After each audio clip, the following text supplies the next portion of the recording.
About 10 years ago, you were pretty unusual if you were running a container in production, whereas these days, you're unusual if you're not. In today's video, we're going to talk about Tailscale and Docker. We're going to cover how to add a container to your tailnet, why you might want to consider running Tailscale in a container in the first place, as well as how to use Tailscale Serve and Funnel to expose those Tailscale applications from your tailnet directly to the public internet. Today's video will be quite a long one, so I've put chapter markers down there for you to skip around and find the bit of the video that you need. So with that, let's get started. Well, the first question that probably comes to mind is, why would I even want to put Tailscale in a container in the first place? Well, by putting a container directly onto your tailnet, that's our term for a Tailscale network, by the way, you can not only control access via ACLs, but you can also replace reverse proxies. Yes, for those of you that have been waiting to learn reverse proxies for long enough, I've got good news. You don't have to learn them ever. You can just completely skip that step. And you can also access any other service on your tailnet from these containers as well. So you could have something running in your basement, in your house, connected to something in the cloud. Take, for example, a GPU workload, some AI workload or something like that. You've got something running in AWS or GCP, and you don't want to pay their GPU prices, but you've got a GPU sat in your gaming computer, like right here, and you want a way to connect the two together. Well, using Tailscale, you can do just that. Think of the possibilities. And this all happens through Tailscale's encrypted WireGuard-based tunnels. You don't have to mess around with port forwarding or complex firewall rules or dynamic DNS or any of that. It all becomes a thing of the past. Tailscale provides an official Docker image that you can find over on Docker Hub, as well as GitHub Container Registry. This exposes several parameters through what are called environment variables. There'll be a full list of those variables exposed by the container down below. There are two primary methods for adding a container to your tailnet. Well, three if we include logging into the container manually, running Tailscale up, copying the resulting printout, logging into the browser manually, and redoing that every single time you bring up a container. The two methods we're going to cover today are both what are called programmatic methods. So these are ones that you can repeatedly do without any manual intervention. The first option is called an Auth key, and the second is called an OAuth client. And as for which one is right for you, well, it kind of depends, I'm afraid. It's just one of those classic situations where it really does depend on what you're going to be doing with it. So let's dig into some of the differences between the two. Both of these methods actually support most of the same things. There's just some nuances that you've got to be aware of when choosing between the two. So let's first of all take a look at API access. An Auth key grants full API level access to any client that authenticates using it. This is in contrast to an OAuth client, which limits API access via scoping.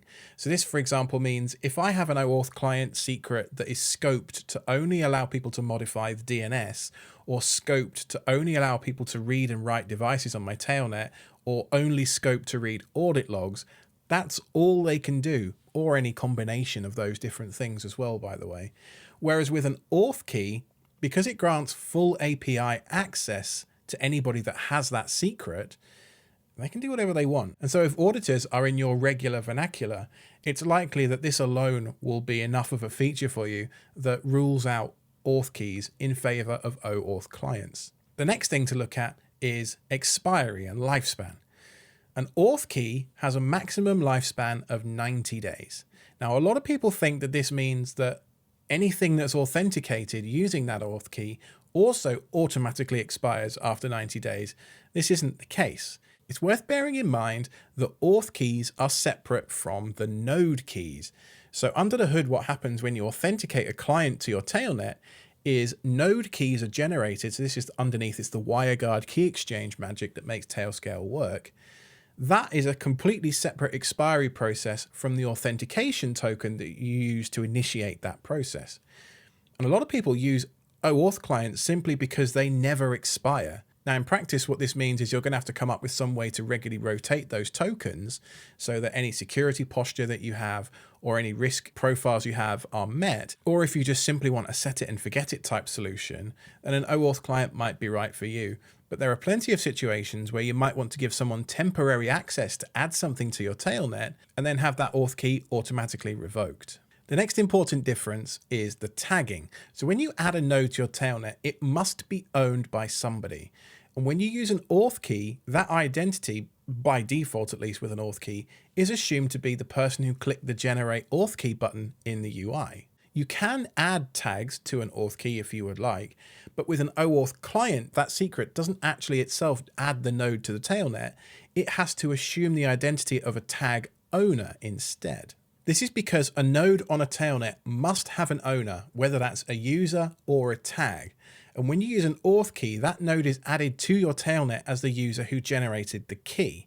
With an OAuth client, though, the node is owned by the tag assigned at secret creation time. And this is why in our ACLs you will see tags listed as tag owners. The OAuth client is assuming ownership of a specific resource on your tailnet using the tag. So the tag ownership is assumed using the tag assigned to the client secret at the time of creation.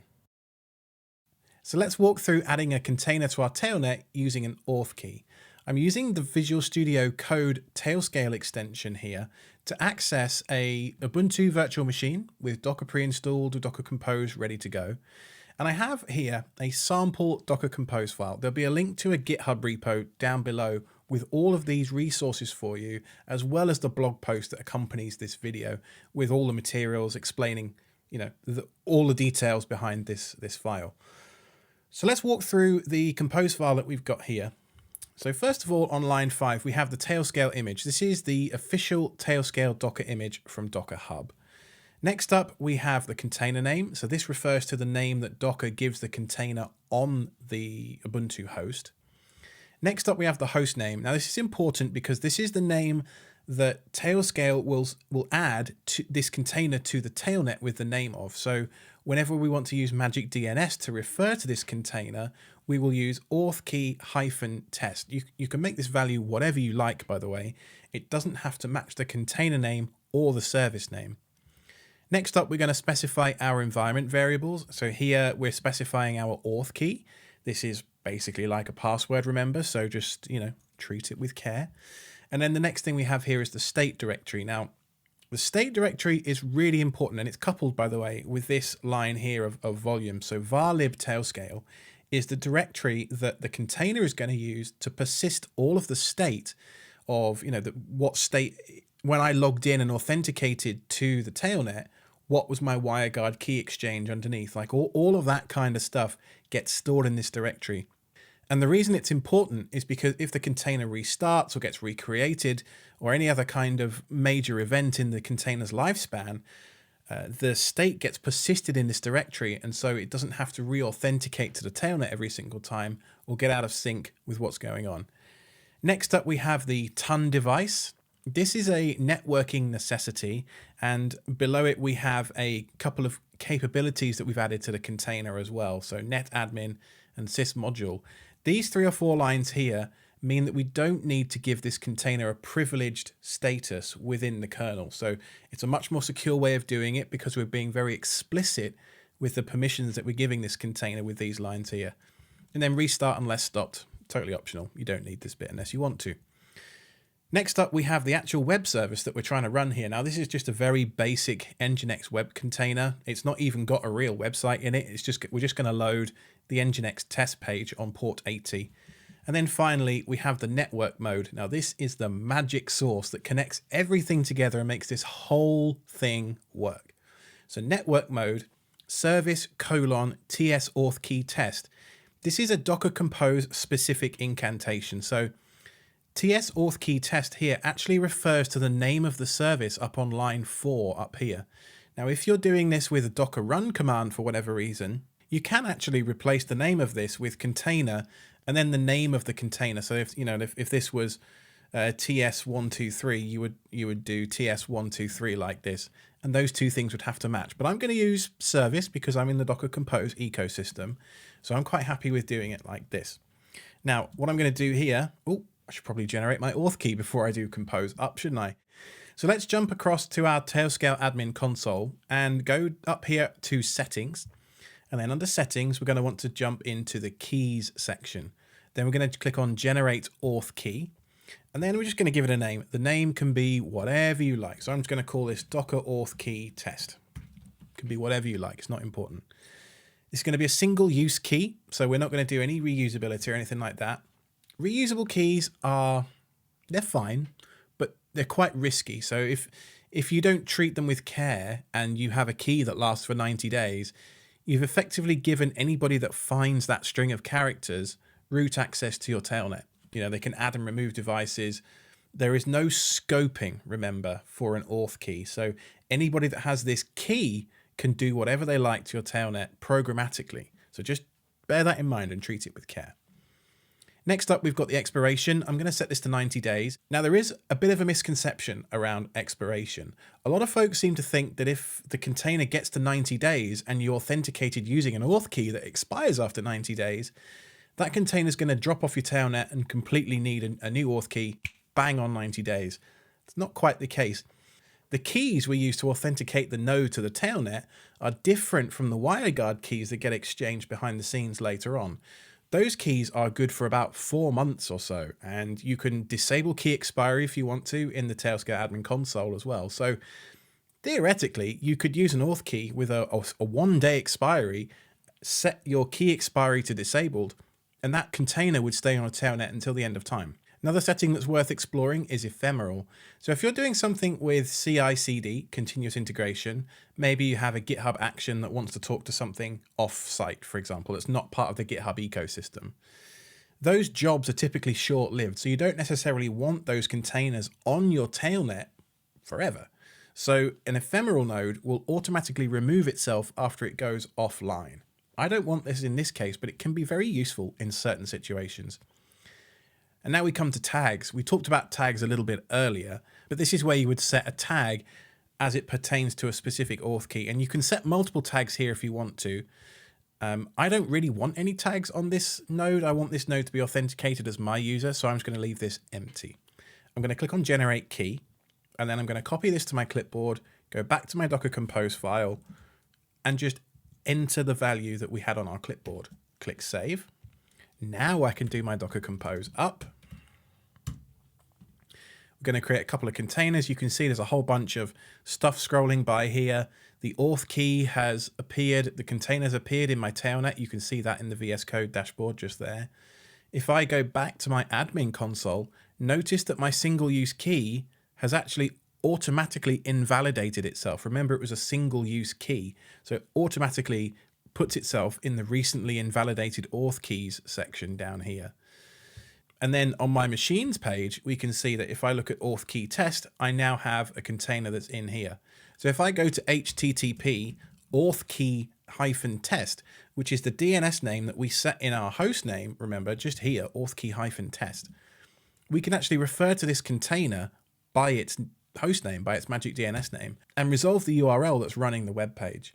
Now, Nginx is running on port 80 underneath, so it's just a plain HTTP request. And we're actually connecting, we'll dig into the specifics a little bit later on, but we're actually connecting to port 80 of this container, which has attached itself to the interface of your Tailscale container. But that's how we get started with an auth key. Let's now look at OAuth Clients.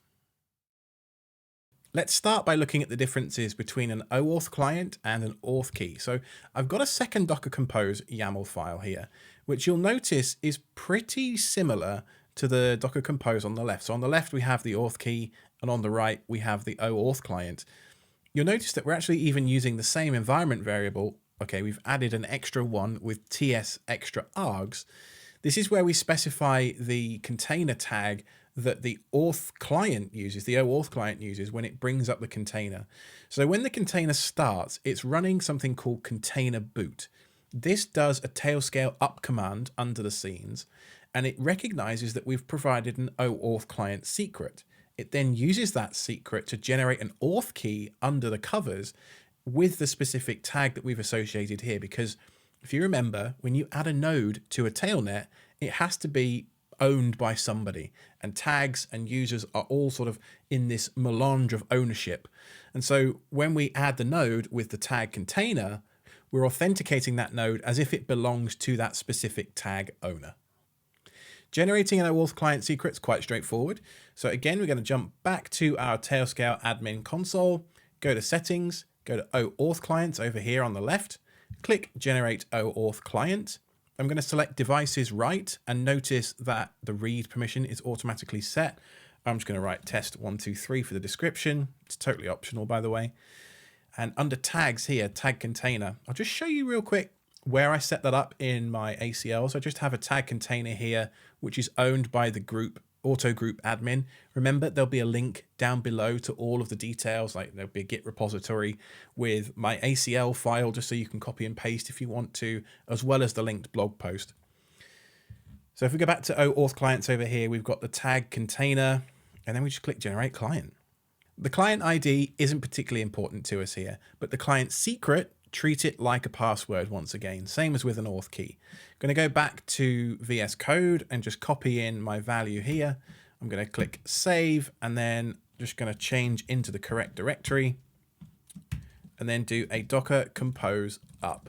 And this is going to add a second container to my tailnet now, using the name TS-OAuth test. Actually, not quite. In line 7, it'll just be OAuth test. So if we go over here to my machines page, we can see that OAuth test is there. Also note that expiry is disabled. Nodes that are added to your tailnet using an OAuth client do not expire. So that's a big difference between an auth key and an OAuth client authenticated node. And by default, nodes are also added as ephemeral. So in order to make a node non-ephemeral, we'll have to stop the container, remove the state directory that we have. So TS OAuth test, by the way, that is this directory here.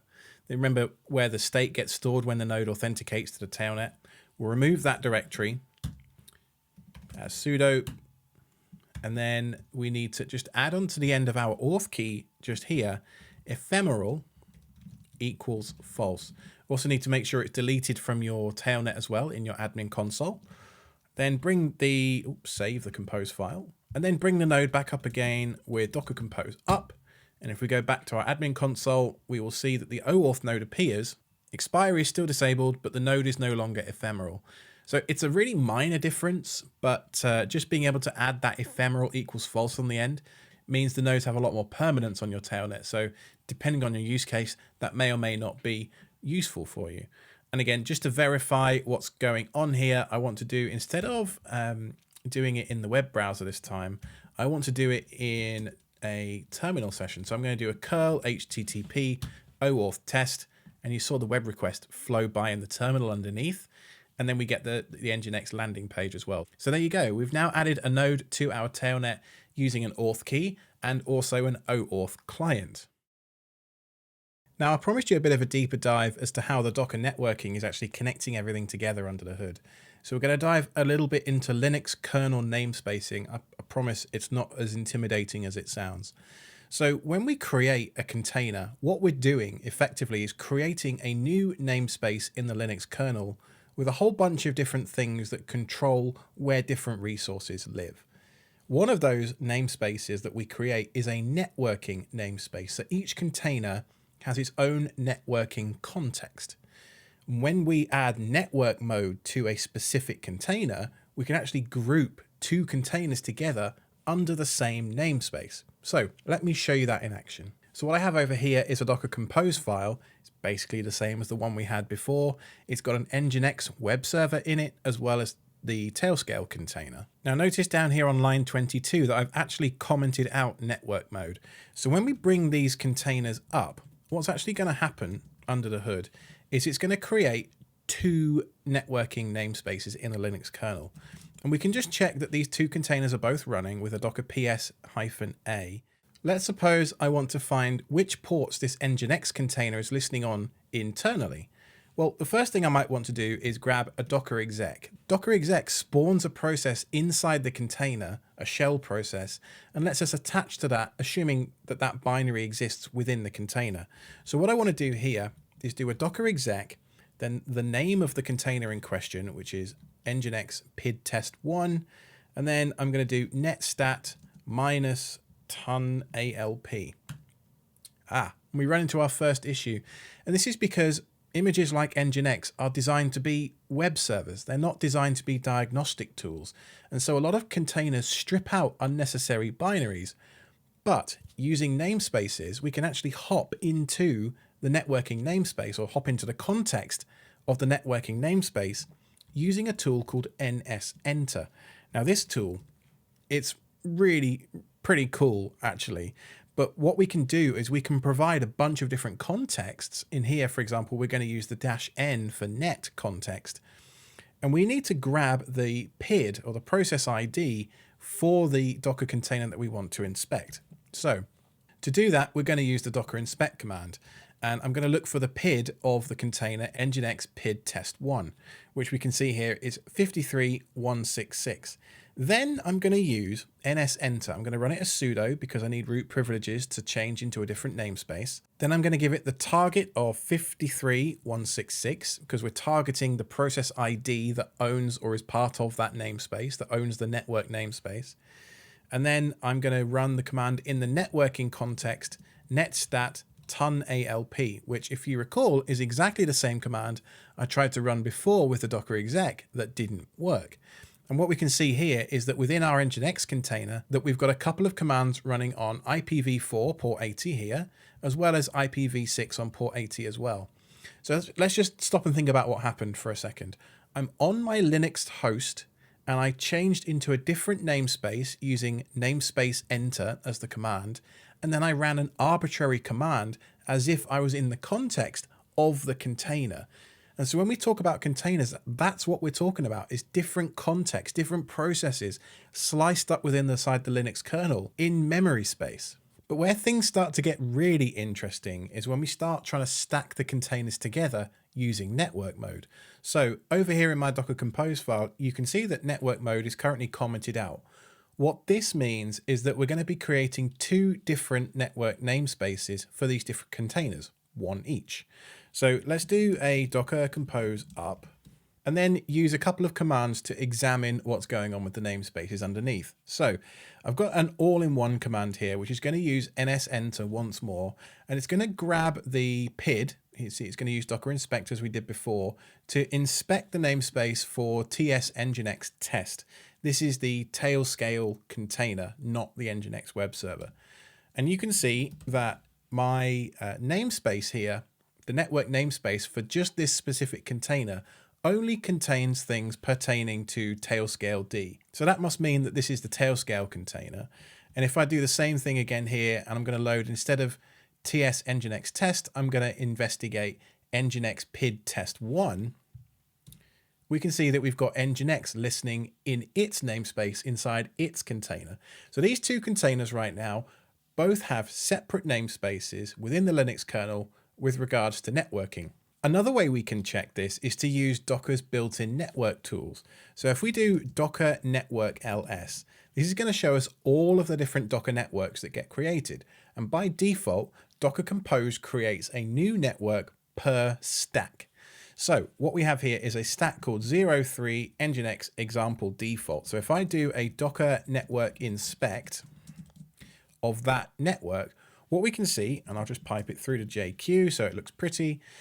And what we can see here is there are two containers currently on that Docker network. They've both got their own IP address from the Docker bridge. So this one's 03, this one's 02.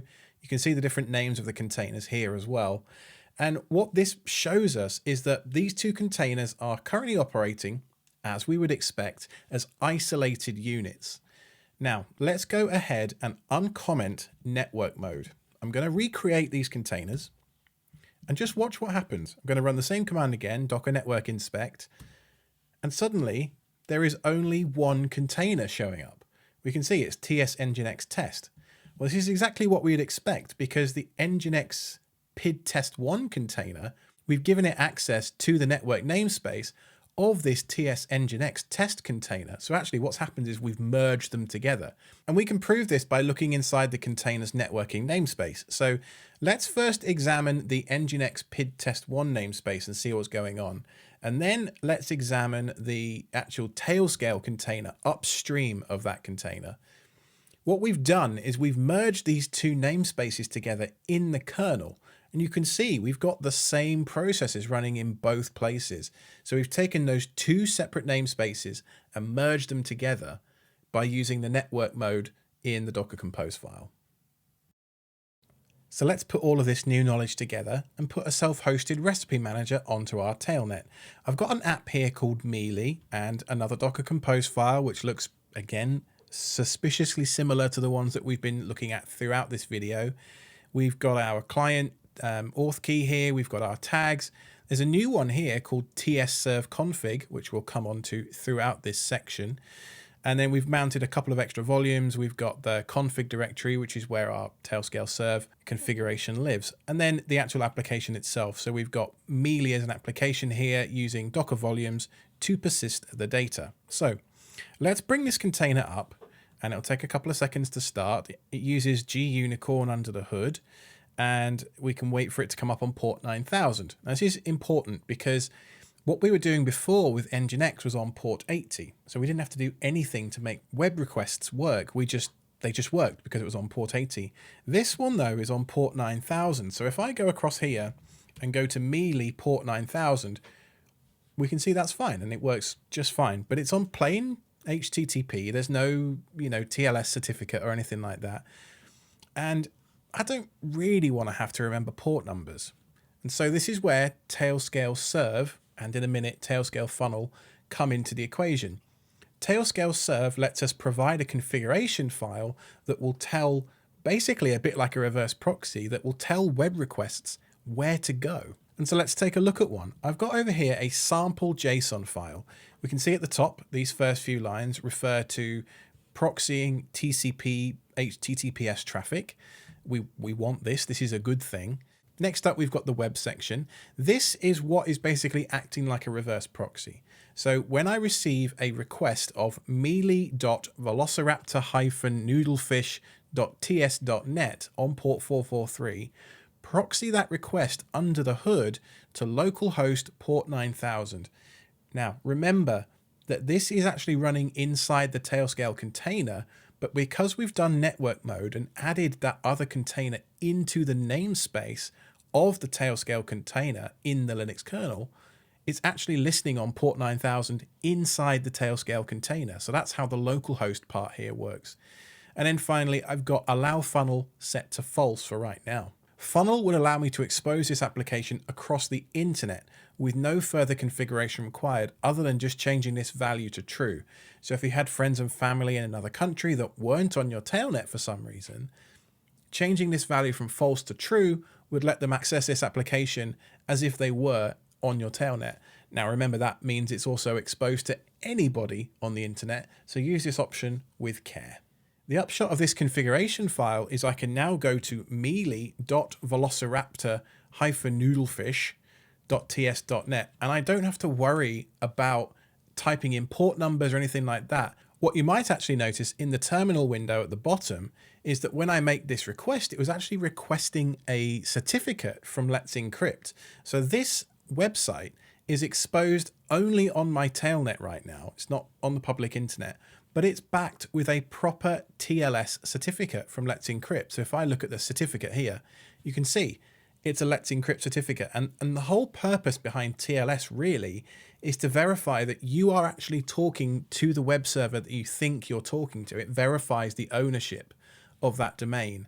And so let's get logged in and have a little poke around and see what's what. Just type in my password here and oh, yeah, I feel like I'm in the mood to bake some bread, don't you? The easiest loaf you'll ever bake. Well, that's fantastic. We've got a self-hosted recipe app on our tailnet. But if you noticed, if you were keen-eyed, hard coding things into a configuration file is never going to be fun in the long term, to manage at least. And so what we've actually done is we've implemented under the hood a way to substitute the values in this file using this tscert domain variable just here. So if you put this into your configuration file, when Tailscale starts up, it will actually substitute the value of this variable for the domain of your container's tailnet. And we can verify this by hopping over to the container host itself. So if I do a docker psa and then look for a docker exec command in here. So docker exec 03b1, this is going to give me a shell inside the Tailscale container itself. What I can do is do a Tailscale serve status. This is going to show us that whenever we receive a request on the root of the domain, so the slash is the root of the domain, it's going to proxy localhost port 9000. Now, if you're not a fan of typing out configuration files yourself, like I said, you can do a -JSON on the end and it will actually print out the whole file for you in exactly the right format if you need it to feed into the tsservconfig environment variable that I showed you earlier. It's really important for this configuration file that you mount a directory and not the specific file itself. If you mount the file directly, it breaks the way that fsnotify tells Docker that the file has changed. We haven't done that here, we've just mounted a directory, so we're okay. But just notice what happens when I change false to true, for example. It creates a whole bunch of configuration on the Tailscale side to now expose this application using Tailscale funnel. So anybody on the public internet could now access this application. Et voila! We have a self-hosted recipes app running natively on our Tailnet with a valid HTTPS certificate available both internally to Tailnet devices only and, if you turned it on, externally to other devices using Tailscale funnel. This approach scales to multiple containers and different operating systems as well. Not only that, but you could also, let's just think about it for a second. You could run one container in your basement. You could run another one in DigitalOcean, for example, and then have another one at your friend's house and have all of these different devices all talking to each other natively encrypted over Tailscale. If you're already a regular user of Tailscale on Docker, let us know down in the comments how you're using it so we can make it even better in the future. Don't forget you can find all of the companion resources for this video in the description box down below. So that's the blog post, the Git repo, various different K-base articles. They're all down there for you to use. So until next time, thank you so much for watching. I've been Alex from Tailscale.